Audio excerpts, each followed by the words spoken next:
Deus, eu sou grato a Deus, já sou muito grato porque eu estou ansioso aguardando esse dia. Eu não estou ansioso porque o Senhor vai abrir uma porta de emprego para mim, para me comprar um carro. A maior ansiedade minha é de estar lá com Ele na glória eterna. Isso aí são consequências da vida, é o fruto da vida, mas o melhor é você guardar seu coração para o grande dia. Então vamos ler lá em Lucas, capítulo de número 10, versos de número 11 ao 19, que diz assim, 17, eu falei o quê? Falei 10? Era para saber se os midianitas estavam dormindo ou acordados. Estão acordados. Estão acordados. Vamos lá. Vamos lá. 11, verso de número 11 diz assim: de caminho para Jerusalém, Jesus passava pelo meio de Samaria e da Galileia. Ao entrar numa aldeia, saíram-lhe ao encontro 10 leprosos, que ficaram de longe gritando: Jesus, mestre, tenha compaixão de nós. Ao vê-lo, Jesus disse: vão e apresenta-se ao sacerdote. Aconteceu que, indo, eles foram purificados. Um dos 10, vendo que estava curado, voltou dando glória a Deus em alta voz e prostrou-se com o rosto em terra aos pés de Jesus, agradecendo, e este era samaritano. Então Jesus perguntou: não eram 10 os que foram curados? Onde estão os 9? Não se achou quem voltasse para dar glória a Deus? Não ser este estrangeiro? Ele disse: lembre-se e vá, a sua fé salvou você. Senhor nosso Deus e nosso Pai, te louvamos, meu Pai, em nome de Jesus, por essa oportunidade, por essa palavra que será ministrada, meu Deus, em nome de Jesus, nessa noite. Diante de mim estão aí os seus filhos, as suas ovelhas, meu Pai amado, os que irão herdar o reino dos céus, ó Pai. Então alimenta o teu povo, sustenta ele, que eu seja apenas um caminho, um facilitador da tua palavra nesse altar, ó Pai, em nome de Jesus. Perdoa os meus pecados, os meus erros e as minhas transgressões, tudo que eu tenho feito que não tem te agradado, para que a tua mensagem hoje, ó Deus, não seja um empecilho pela minha pessoa, mas o que o teu Espírito Santo me purifica, para que ela seja uma bênção na vida dos teus filhos. Assim, nós oramos e te agradecemos por tudo, em nome de Jesus. Amém e amém.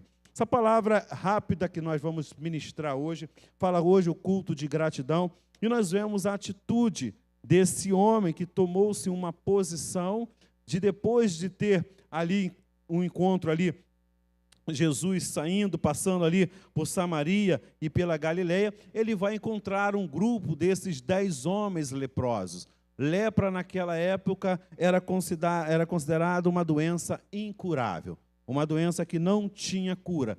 E vai deformando todo o ser humano, ela vai comendo o ser humano todinho. E a lepra naquela época era decidida dentro do Oriente Médio, ou Oriente Próximo, naquela época, é que as pessoas tinham que, com essa doença, tinham que se afastar do meio da sociedade.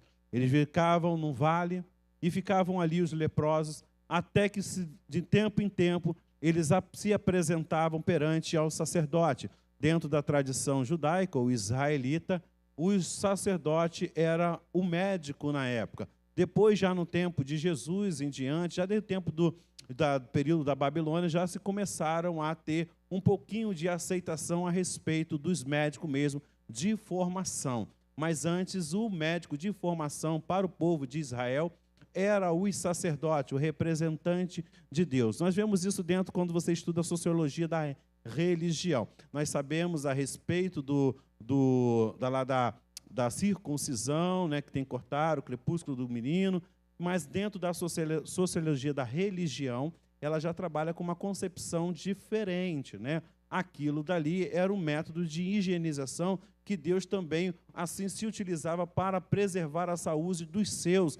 Então aquilo prolongava a vida dos homens de Deus para a guerra e para a batalha. Então sempre dentro da sociologia da religião, você vai encontrar essas informações, né? A gente sabe que entende como um ato de aliança com Deus, uma aliança que o povo faz, e mais dentro da sociologia, esses é o entendimento que Deus tinha. Deus sempre foi o médico do povo de Israel, sempre preservou, sempre cuidou. Você vai ver vários detalhes dentro da história bíblica também, a respeito de cuidado que Deus tinha com a saúde, até de dente, tá, gente?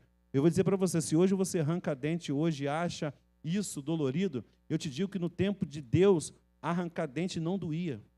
Eles tinham uma técnica para arrancar dente sem sentir dor e sem causar nenhuma infecção. Porque dentro da lei que tinha, que era a lei de Hammurabi, 282 lei de Hammurabi, se você arrancasse o dente, infeccionasse e a pessoa morresse, as suas mãos eram amputadas. Então era de uma responsabilidade, de um cuidado muito grande. Então Deus sempre cuidou de tudo isso, de cuidar da saúde, de manter a higienização do povo, tinha que se fazer as fezes perto do rio, para que não houvesse esse problema, para não contaminar a sua aldeia, as vilas na época. Então Deus sempre foi esse Deus que cuida da saúde. Mas aí chega num tempo já do Novo Testamento e a gente vê um grande médico. E eu digo mais, ainda pega mais pesado ainda, porque tinha os médicos que eram os médicos escravos, né? O médico escravo, eles eram colocados para saber a doença de uma pessoa, tinha que provar as fezes da pessoa para saber que tipo de doença era aquela que as pessoas tinham na época. Isso tudo você vai encontrar em livros, tá? Históricos, culturais da época, do tempo de Jesus, nos tempos bíblicos, você encontra essas informações sobre escravos, sobre médico, todas as profissões. Tem lá livro, todas as profissões do tempos bíblicos. E aí você vai vendo essas histórias dentro das profissões do tempo bíblico. Alguns entendem que esse autor, que é Lucas, que fala a respeito dessa doença de leproso, ele era um escravo, provavelmente de Teófilo, que foi liberto ou talvez investiu assim em seus estudos, Teófilo, por isso que ele é muito grato e escreve para esse homem chamado Teófilo, um grande homem, de que ele considera assim, muito grato a ele. Gratidão que o Lucas tem por Teófilo. E aqui nesse texto, esse grande Lucas, que é grato ao Teófilo, ele demonstra um meio de gratidão desses homens que também estavam enfermos. Como medicina, ele entende super bem. E ele fala a respeito desses 10 homens leprosos, e o que demonstra aqui que eram 10 homens da mesma comunidade cristã, homens que viviam debaixo da lei judaica, e a gente sabe, né, que no tempo de Lucas, no tempo de Paulo, quando esses homens escrevem os seus escritos, não existia Novo Testamento. Os escritos de Lucas, de Paulo, de Marcos, eles jamais poderiam imaginar que isso se tornaria como algo inspirado por Deus e sagrado. Era um livro escrito comum, era uma conversa comum que eles escreviam, mas jamais poderiam acreditar que isso entraria no cânon sagrado como uma inspiração de Deus. Então, no que eles se baseiam para escrever a respeito de lei, a respeito de instrução? O Antigo Testamento. Isso está lá em 2ª carta de Paulo a Timóteo, capítulo 3, versículo de número 16, que toda a Escritura é divinamente inspirada por Deus, tá? Para exortar, para cuidar, para todas essas coisas. Mas ele está usando o Antigo Testamento. Então, ele se baseia o quê? Que todos esses homens que estavam aqui eram homens que viviam debaixo da lei. Era esses 10 desses 10 leprosos, 9, o que o texto nos indica, eram israelitas. Eram homens que tinham Deus de Israel e vindo tantas vitórias que Deus de Israel tinha feito, tantas coisas maravilhosas que Deus de Israel tinha provido para o povo dele, quantas libertações, quantas provisões o Deus mandou, caiu maná do céu, abriu o mar vermelho, libertou esse povo, ainda quando estava lá o rei Ezequias, estava lá, ele lá, descansando, dormindo, o Senhor mandou um anjo e matou 185.000 soldados de Quenaqueribe. É só Deus, ele viu todas essas bênçãos, mas numa hora em que eles deveriam honrar a Deus e agradecer a Deus pelo que Deus tinha feito na vida deles, eles não tomaram essa postura. Como o pastor ontem falou aqui nesse púlpito aqui, ele estava falando ontem, ministrando, o grande problema de como as pessoas que estão dentro da casa do Senhor e não conseguem reconhecer o Deus que nós o servimos, não consegue viver, adorar e buscar e acreditar no Deus a qual nós estamos servindo, que é o Deus de Israel, o verdadeiro Deus, o todo-poderoso, o maravilhoso, o eterno, e nós não conseguimos reconhecer o poder desse Deus tão poderoso. Esses homens que estavam condenados à morte, irmão, é como, por exemplo, hoje a gente ainda sabe agora, né, com o avanço da ciência, que tem o tratamento para a AIDS, mas por quantos anos você não tinha, pegava a pessoa que era infectada pelo esse vírus da HIV, já sabia que a sentença dele era a morte.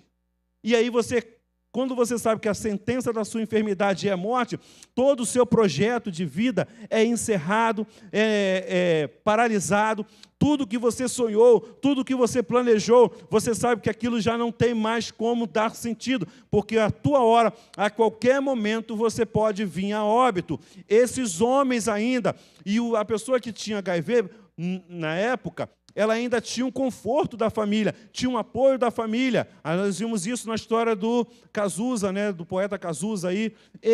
Esse homem aí, que teve apoio da mãe, a mãe mandou ele para os Estados Unidos para fazer lá a transfusão de sangue, todas essas questões.